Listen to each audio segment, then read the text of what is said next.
let me share with you something that I see in the youth group, but I also see in the church at large, individual congregations. Because we have dumbed down the gospel, because we're not preaching the true gospel, and we are using carnal means to attract people. If you use carnal means to attract men, you're going to attract carnal men. And you're going to have to keep using greater carnal means to keep them in the church. So what has happened is this. We have these large churches filled with many unconverted carnal people. But in those churches, we also have this small group of people that honestly want Christ. And they honestly want His Word. And they honestly want to be transformed. They don't need anything else. All they need is true worship of the true God and Scripture being preached to them and lived out before them. That's what they want. Now I want to tell you the great sin of the American pastor. And this has got me in a lot of trouble, but it's true. This small group of converted people in that local church, all they want is Jesus. And all they want to do is the right thing. They want purity, they want truth, they want Christ.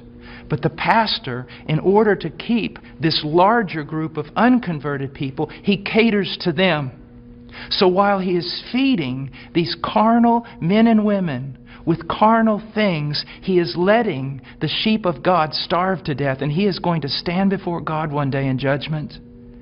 Listen, brother, if my wife was going grocery shopping, and when she was going out to her car, some men assailed her, attacked her brutally, and you walked by, and you did not want to get involved because you didn't want to cause trouble, you didn't want to put yourself in harm's way, you just wanted everything to go smooth.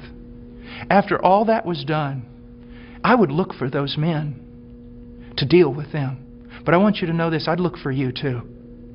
Because you had a chance to stand for my wife, my bride.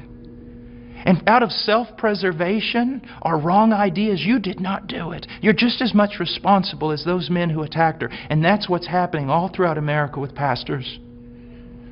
It's the bride of Christ. There are sheep in all these churches, many of them, even churches that seem somewhat heretical in places. You'll usually find a group of people who truly want Christ, but the leadership is catering to the carnal and letting the bride of Christ starve to death, impoverished. And that is wrong. And there's going to be judgment for it. And the same thing is happening to the youth. I know young people that say, you know, Brother Paul, I listen to you all the time. And I said, well, what about your church? He goes, well, they don't preach this.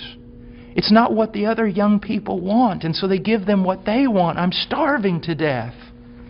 A little child of God, it would be better than a millstone be tied around your neck than you cause this little one to stumble.